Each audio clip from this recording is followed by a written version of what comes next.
reaction vlog, YouTube channel. Please like and subscribe. Mabuhay kayo. Palakpakan naman natin. Alam mo, nakakatuwa, no? Sino na napasan ng ulan kanina? Di bale, alam nyo, ang ulan, di yan nagkakasakit. Yung virus doon. Kaya, pag-uwi ninyo, iligo nyo lang yan. Okay. Ayan. Nasaan ka? Dito ako. Doon ka naman. Ayan. Parang Giselle, I'm here. On your left. On my left. Yes, I'm here. Sige. I'm waving at you. Sige, ito si Madam. Hello, ma'am. What's your name? Ada Smart! Ano? Ada Smart! Agnes. Ang taas kasi ng boses. Agnes! Ang taas ng boses mo. Taas! Grabe ka taas ng boses. Okay, Agnes, medyo babaan natin ang boses para maintindihan. Agnes. Ano ang pinaka-paborito mong proyekto na ginawa ng ating Presidenteng Rodrigo Duterte na nakatamasa sa pamilya mo? War on drugs sa lahat! Yun! War on drugs! War on drugs! Duterte! Duterte! Duterte! Duterte! Parang Giselle, I'm here. Andito ako sa gilid mo. Ikaw naman magtanong. Andito ako sa gilid mo. Sis. Sa left. Left side. Ayan. Ikaw naman magtanong, sis. Alika dito. Alika. Anong pangalan mo? Rose. Grabe, ang hinong naman ni Rose. Rose! Oo. Taga-asa si Rose! Davao City! Asa sa Davao City!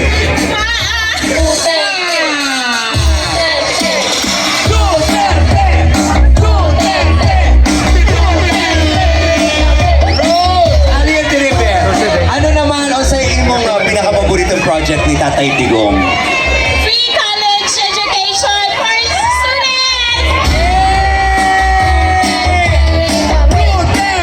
Dito naman. Sa akin. Thank you, Rose! Okay. Salamat! May mga grupo dito ng mga bagets. Bagets. Halatang edad ko dun sa bagets. Mga millennials and Gen Zs. Ano ang paboritong proyekto ninyo na kumbaga nakatamasa ng kabutihan sa inyo at sa inyong pamilya, mga proyekto ng ating Presidente Duterte? Ang Coastal Road Map!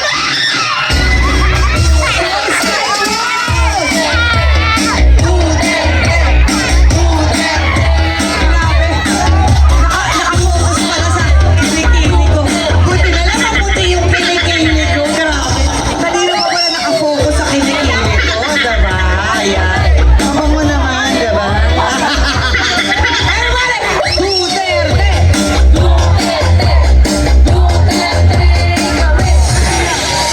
Duterte! Alam mo, nakakatuwa kasi tama-tama lang yung lamig, no? Hindi tayo naiinitan. God is good today. Kalawa, diba? Hindi tayo naiinitan. Lahat tayo. Oh, sino pa? Sino pang meron? Ayan, merong ano, may ano. Okay. Madam, anong pangalan? Lorilyn, paboritong proyekto natin na ginawa ni President Duterte. Rehabilitation sa Boracay! Rehabilitation sa Boracay! Wala na yung green, diba? Oo, ako rin nakakati ako doon. Thank you, Presidente Duterte. Ayan. Duterte! Duterte! Duterte! Duterte! Everybody! Duterte! Duterte kami! Yes! Okay. So, this time, ladies and gentlemen, Maring Giselle, halika na dito sa taas. So this time, mga higala, mga kaigsunan, we are so privileged to have with us tonight ang isa sa Pride of Davao. Pwede na ba natin tawagin? Yes. Okay na? Mga kaibigan, Ladies and gentlemen, mga kaibigan, nandito po ang ating Mr. Malasakit! Yes! Ladies and gentlemen, let's all welcome Senator Paul Go!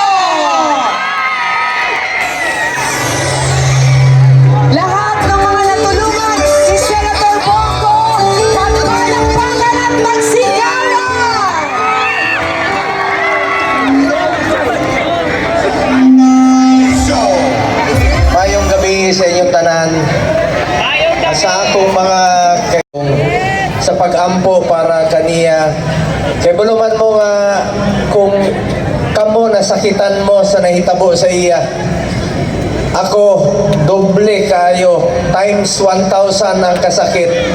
Nakibuluman mo since 1998 antod 2022 katong niuli naman siya nganhi. Halos adlaw-adlaw may uban.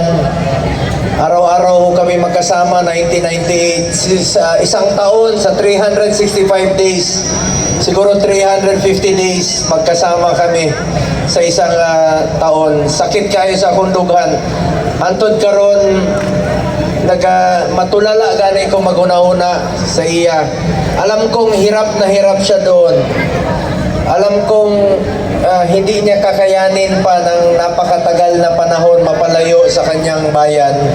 Ang pakiusap ko lang po sa inyo, hangyo lang ko sa inyo, ipadayon ninyo iampo si Tatay Digong. Ipagpatuloy po nating ipagdasal ang kanyang kalusugan. Kaya baluman mo nga 80 years old na siya. Ang kanyang kaligtasan at ang kanyang kalayaan. Huwag po tayong tumigil. Huwag po tayong tumigil. Hindi lang Dabawin nyo, kung hindi buong Pilipinas po. Ipaglaban po natin si Tatay Digong. Dagang salamat kayo ni iyang igsoon dre, si Blue Boy. Sir Blue Boy, maayong gabi ninyo. O sa tanan mga organizers nga niya dre na sa una kauban nato hantod karon na nakipaglaban pa rin hanggang ngayon para kay Tatay Digong. Nagyapon no. Sila Kagawad Jocelyn tanan, salamat kayo sa inyong pagampo. Kapitan Jong, salamat kayo sa inyo. Di na kayo na ako maklaro. Sila Attorney Delgra, salamat kayo. Sila Ma'am Jazz, salamat kayo sa patuloy ninyong pagmamahal. Bam, salamat kayo. Salamat kayo. Tinabangay lang ta. Huwag tayong tumigil po hanggat hindi makauwi ang ating minamahal na duly elected mayor ng Davao City na si Mayor Rodrigo Duterte. Paglaban po natin, hangyo lang ko sa inyo. Kaya mo ako hantod karon. Di lang na ako makita kayo permanente pero kanang panahon nga matulala ka maguna-una nganong unta damgo lang ni nga wala na hitabo pero naagi rason ang tanan og dili ta pasagdan sa Ginoo. Naay Ginoo ampo ta og dili pasagdan sa Ginoo ang gibuhat ni Tatay Digong para sa Pilipino nga nagsakripisyo. Dili na unta na mudagan sa una. Kay balong man mo ana 2015 kamumay ni pugos sa iya nga mudagan siya. Gihatag niya ang iyang unom katuig pagserbisyo. Kamunay muhusga, kayo na pong humusga kung nakakalakad ba ang inyong mga anak sa gabi na hindi nasasaktan at hindi nababastos. Lahat ng sakripisyo ginawa ni Tatay Digong. Kaya hangyo lang ko sa inyo, huwag po tayong tumigil na ipaglaban si Tatay Digong. Ako, I am for peace and unity aning kalibutan na. Di ko gustong samok pero importante sa ako makauli si Tatay Digong dire sa atong nason. Bring Tatay Digong home. Hangyo ko sa inyo. Siya kita. Duterte! Duterte! Duterte! Duterte! Duterte! Duterte! Duterte!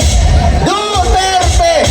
Daghang salamat ug maayong gabi sa inyong tanan. Salamat kayo nga naatay pagtitipon after 5 months and 11 days.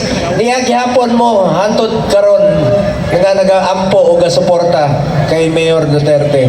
Og salamat pud kayo kay Mayor Baste Duterte og sa pamilya Duterte, VP Inday, Kong Pulong, Kong Omar nga niya ganina dire pod kay Vice Mayor Rico Duterte. Salamat kayo. Amping mo pagbinutan mo.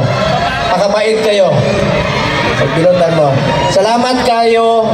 Sama sa pagpalangga sa inyo ni Tatay Digong. Ako, nialang ko dire, abre ang akong opisina para sa inyo. Pinalangga mo na ako, mga Dabawin nyo. Daghang salamat sa inyo tayo. Pilipino, balik sa Pilipinas si Duterte.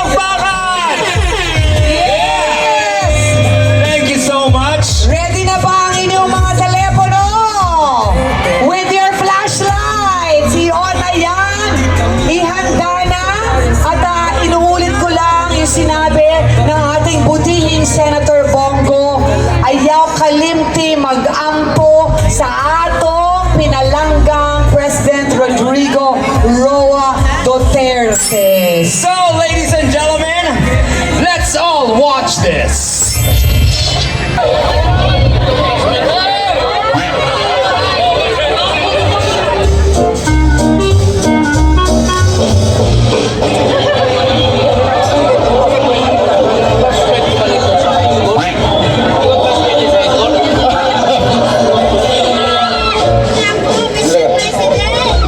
Halika.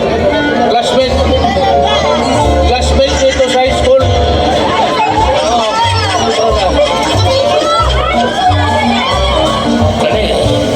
Teacher ko ni sa high school niyan to. Ay, hindi ba mo ang kon?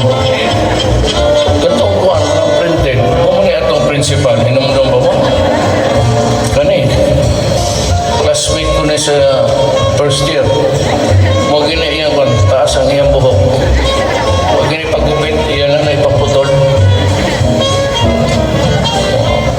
Malipay ko makita kung mga classmate na ako. Classmate na ako rin sa high school. Pero kung tumurong nagkita mo na ako kanina, nawa man o nauwaw siguro. Matapang sir. Classmate ko rin sa high school. Wala mong isika.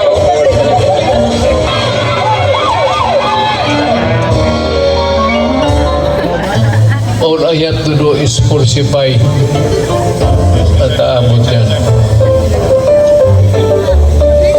Ngayon lang naluto yan. Kanina pa kami.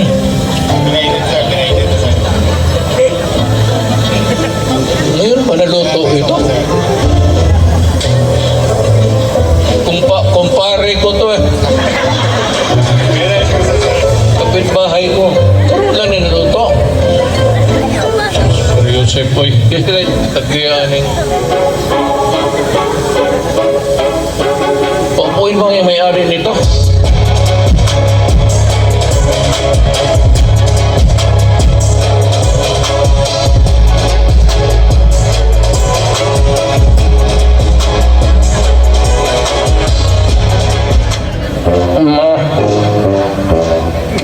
Naantok na ako, marami nito.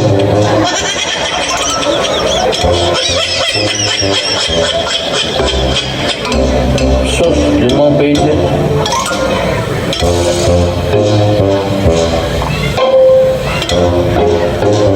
Ito na lang.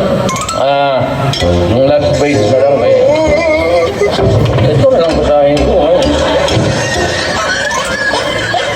Sino interesado sa atin magkaning alas 3 na madaling araw?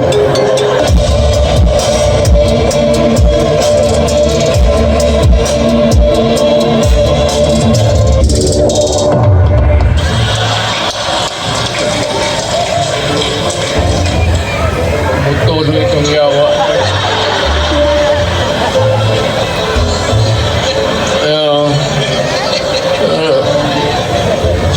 Sino ba may-ari nito?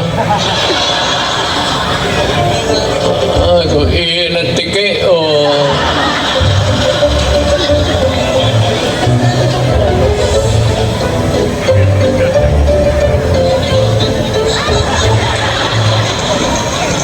Amoy babae.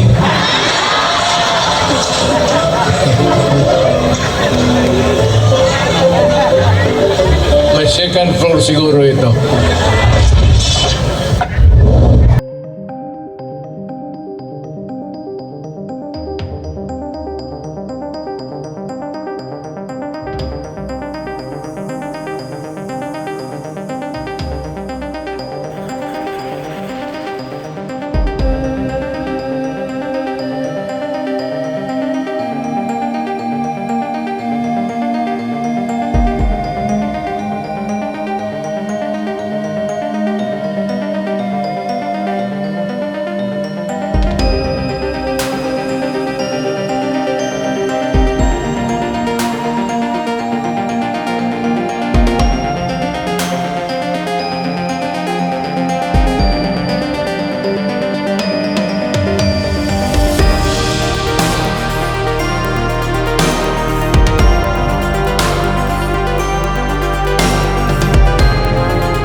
sa bayan niya.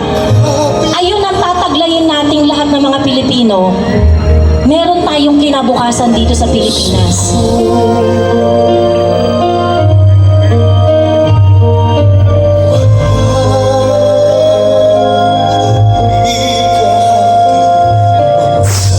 At sa pagmamahal niya sa inyo, gumawa siya ng isang hakbang na maghahatid sa kanya sa mga dayuhan.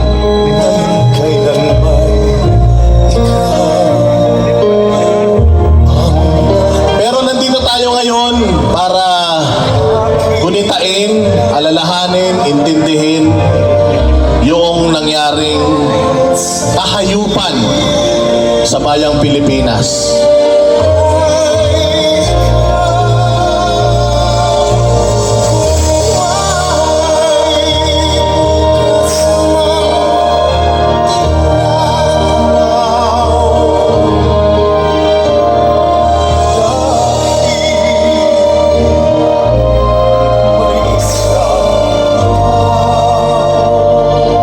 Sinuko pa nila yung kaisa-isang pag-asa, kaisa-isang simbolo na kakayanin.